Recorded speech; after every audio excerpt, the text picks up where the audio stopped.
Bem-vindos ao nosso TVB Entrevista, noite de quinta-feira, dia 29 de maio de 2025. Estamos no ar mais uma vez com o nosso programa TVB Entrevista para mais uma boa conversa, agradecendo a audiência do nosso povo querido aqui de Joinville, nossa audiência espalhada aí, Zona Norte, Zona Sul, Zona Leste, pessoal aqui do centro também nos acompanhando e, claro, nossos amigos da região, pessoal que nos acompanha em Araquari, Barra do Sul, São Francisco do Sul, Garuva, Itapoá. Sempre um prazer muito grande estar aqui com vocês.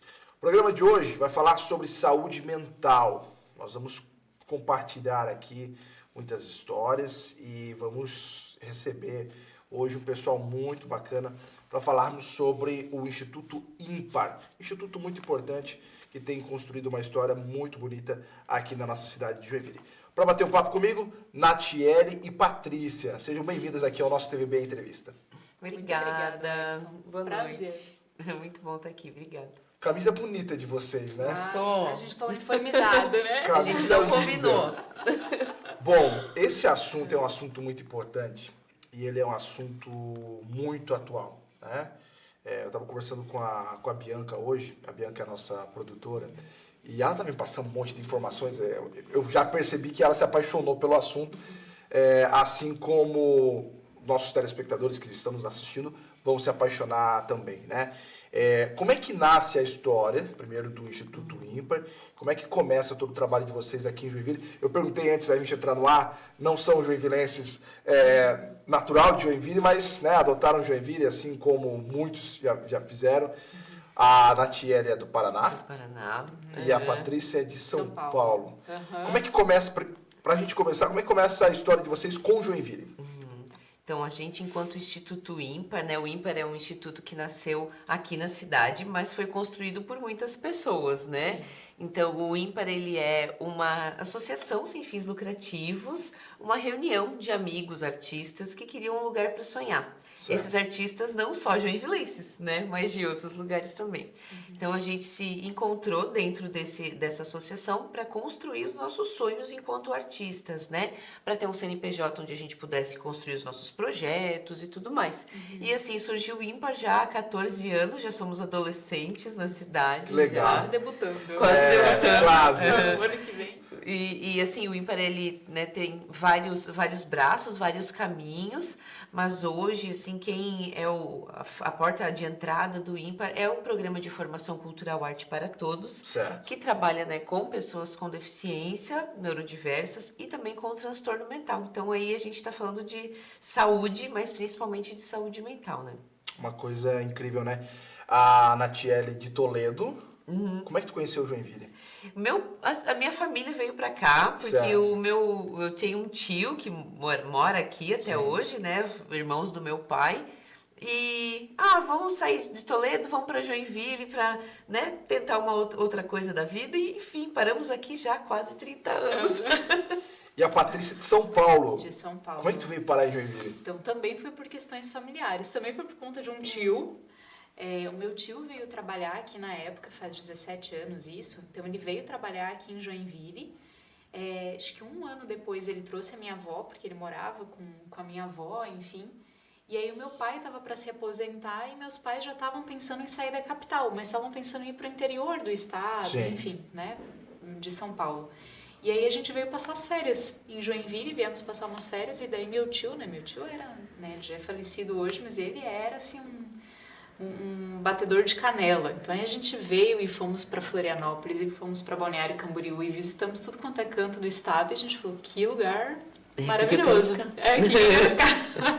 E aí meu pai se aposentou e viemos, daí eu, minha mãe e meu pai. E que legal, hein? Ficamos. Sensacional. Tá, e aí há 14 anos atrás nascia o Instituto Ímpar. Como é que nasceu? Foi numa conversa assim, uma sala e vocês estavam ali, né, enfim, debatendo justamente sobre aquilo que o projeto tem hoje atuado, que é a questão da saúde mental, enfim, ou simplesmente uma ideia que brilhou e simplesmente aconteceu? Uhum. Então, nós não somos os fundadores do Ímpar, a gente veio depois, né? Mas o Ímpar, ele começou com uma companhia de dança e uma companhia de teatro, que se juntaram para, né, criar os seus projetos. Cultura na veia. Totalmente, né? Muito sempre de cunho cultural Sim. mesmo, né? Então essas duas companhias, né, uma de teatro e uma de dança, se juntou para fazer os seus projetos. Só que daí foi juntando uma pessoa, eu tenho um amigo. Mas eu também queria fazer um projeto. Mas eu gosto muito do trabalho de vocês, queria ficar junto. Então, por isso que se tornou uma associação também, né? Então, e nisso de juntando pessoas que tinham, né, suas afinidades e, claro, né, ideias muito parecidas, foi se construindo esses projetos em conjunto. Até que em 2013, né, pouquinho tempo depois, é que se criou o Arte para Todos, né? Mas o Ímpar começou assim, numa reunião mesmo, de amigos, conversando e falando assim, e aí, a gente queria fazer alguma coisa para ter os nossos projetos vivos, para que eles acontecessem de fato. E aí que surgiu o Ímpar, numa reunião, numa conversa de amigos. E essa história do surgimento do Arte para Todos, né, que é a logo que estampa aqui a nossa camiseta, ela é muito bonita também, né? Porque foi uma experiência, foi um naipe, né? Foi do naipe. Então, um dos fundadores do Ímpar é o professor de teatro, ator e diretor de teatro, Robson Benta. Legal. Então, ele estava dando aula, ele ainda é hoje professor, né, da Casa da Cultura aqui de Joinville, e ele estava dando uma aula e ele recebeu, né, uma turma de adolescentes, se eu não me engano, do NAIP. Agora tu me ajuda com a sigla.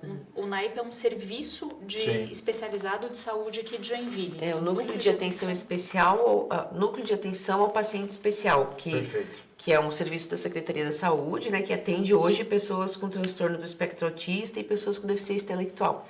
Mas na época eles tinham é uma prática até hoje do NAIP de levar os seus pacientes para visitar os equipamentos de cultura da cidade, enfim, shoppings e outros lugares. E eles foram, uma turma foi para visitar a Casa da Cultura e lá estava o Robson dando aula. E nesse ano, né, o Ímpar já tinha nascido, né, mas o Robson até hoje ele continua dando aula. E aí ele convidou a turma para fazer parte da aula dele, né? Que legal. Como diz o Robson até hoje, ele falou, ninguém assiste minha aula, todo mundo participa, faz a aula. todo mundo faz a aula. Esse é o cara, não? Esse é o Robson. Esse é o cara. Esse é o cara, pô, que sensacional. Esse é o Robson Benta. Esse é o Robson Benta. E aí? E aí diz que a turma entrou, né, para fazer aula e ele sentiu que aquilo fez muita conexão, assim, né? Sim. Os adolescentes gostaram, se envolveram, ele sentiu que criou uma conexão. E foi a partir dessa experiência, se não me engano foi 1 ano depois, que eles resolveram então criar esse braço do Ímpar, que é hoje o que move predominantemente o Instituto Ímpar, que é o Arte para Todos. Então é um programa de formação destinado, né, a pessoas com transtorno mental, com deficiência, pessoas neurodiversas, né, que se tornam artistas, né, dentro dos fazeres, né? Que fantástico. Hoje à tarde a Bianca falava assim pra mim, olha, Wellington, tu vai falar sobre luta antimanicomial. Eu falei, hã? Aí ela falou, não, é um assunto maravilhoso e tal, tudo mais, é um assunto muito rico, tem muito conteúdo, a Natiele vai conversar contigo, a Patrícia também, enfim. Aí quando eu comecei a ler, eu pensei, poxa, é muito atual, né? Totalmente. Porque pessoas que sofrem com depressão, ansiedade, hoje depressão acabou se tornando o mal do século, né? Enfim, e aí, claro, isso tudo englobado na questão da saúde mental. Esse é a principal área de atuação hoje do trabalho de vocês? Também, né? Também? É uma delas, Sim. assim, né? Quando a gente fala de luta antimanicomial, a gente está falando de um processo histórico, na verdade, Sim. né? Então, a gente sabe que, antigamente, pessoas que tinham algum tipo de transtorno mental... Então, a gente pode até pensar, né, na depressão, ansiedade, esquizofrenia, bipolaridade, enfim, né? Todas as questões mesmo de saúde mental, elas eram colocadas à margem da sociedade por se entenderem que não cabiam no mundo, por terem essa característica, né? Então, algum tempo atrás, pessoas com transtorno mental, junto com os profissionais que trabalhavam junto já com elas, então isso psicólogos, médicos, terapeutas ocupacionais, assistentes sociais, pedagogos, se juntaram falando para buscar os direitos das pessoas com transtorno mental. E isso se tornou o que a gente chama hoje de luta antimanicomial, Sim. que é para retirar as pessoas dos lugares que a gente chama de manicômios, onde elas ficavam escondidas, isoladas, esquecidas, para serem colocadas na sociedade para que elas sejam cuidadas em liberdade. que é hoje a principal arma, né? A principal forma de cuidado, né? De pessoas que têm algum tipo de transtorno mental. Então, a luta antimanicomial não é nada mais, nada menos do que tirar as pessoas da margem e colocá-las no centro, no protagonismo da vida delas, né? E é um dos preceitos do Arte para Todos também, né? Que a gente ofereça, oportunize, promova o protagonismo, né? Que você seja a pessoa que move a sua vida, os seus fazeres, os seus quereres, os seus desejos. E isso é algo muito caro, muito importante pra gente, né? Porque dentro desse corpo que tem um diagnóstico, tem uma pessoa, Claro. né? E essa pessoa tem esse direito de ocupar os espaços e de fazer o que ela deseja. Né? Mas é uma luta difícil, né, Patrícia? O que a gente tem hoje no mundo de pessoas ansiosas? Isso aqui é o grande vilão? Muito. É, né? Sem dúvida. Com certeza. Sem Como, dúvida. como tem feito a diferença na vida das pessoas? Uma vez eu estava assistindo eu não sou da área da saúde, Sim, claro. né? Então, mas eu estava assistindo uma entrevista com o Dr. Drauzio Varella e eu achei muito curioso que ele disse assim, ó, quando foi inventado o fax, todo mundo achava que ia trabalhar menos. O fax? O Nossa. fax. Sim, né? o fax. Quem lembra do fax? Ele falou, eu achei que eu fosse trabalhar menos porque aquilo agilizava o meu trabalho, né? Então, por exemplo, eu poderia receber os exames dos meus pacientes na minha casa. Sim. Poderia avaliar no conforto do meu lar e ia para o consultório só para fazer o atendimento. Ele falou, imagina, dobrou a minha quantidade de trabalho. Justamente pelo equipamento agilizar o meu trabalho, eu conseguia responder a mais demandas. Isso era o fax. Imagina com isso daqui. Exato. Que tá a na gente mão, né? tem tudo Exato. aqui. Então, me parece, sim, que a gente não desliga, né? Que nós não desligamos, assim. Então, todo mundo virou meio multitarefa, né? Com a possibilidade de fazer tudo, né, ao mesmo tempo. Ninguém fica mais numa fila, esperando a fila. Você está na fila, mas você está pagando conta, você está fazendo, né, qualquer outra coisa. Que me parece, né, de novo, eu não sou uma profissional da saúde, a Nath me parece que isso uma sobrecarga, né? Que aquilo que a gente achava que estava facilitando a nossa vida, e de fato facilita muito, em muitos sentidos. Sim. Se a gente não consegue frear, nossa, isso já está nos trazendo prejuízos assim gigantescos, né?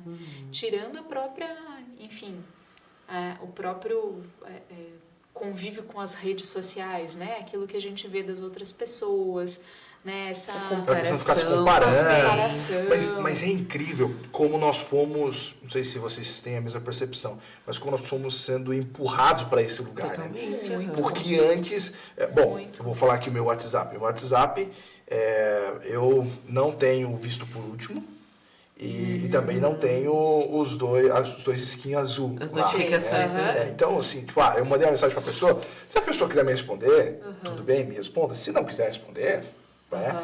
Mas aí tem aquela pessoa que aí manda mensagem, daí daqui a pouco vai lá, já olha se respondeu, aí, poxa, mas fulano entrou no WhatsApp, porque aparece lá, e não me respondeu, o que aconteceu? E no passado, poxa, começar a revelar a idade aqui, era SMS. Exato. SMS tu não sabia se a pessoa recebeu tua mensagem ou não. Exato. E parecia que o mundo era diferente, né? Você tinha que esperar para falar com ela amanhã. Exato. Agora eu tenho a resposta, mas eu tenho que esperar para falar com ela amanhã, porque a gente vai se encontrar amanhã.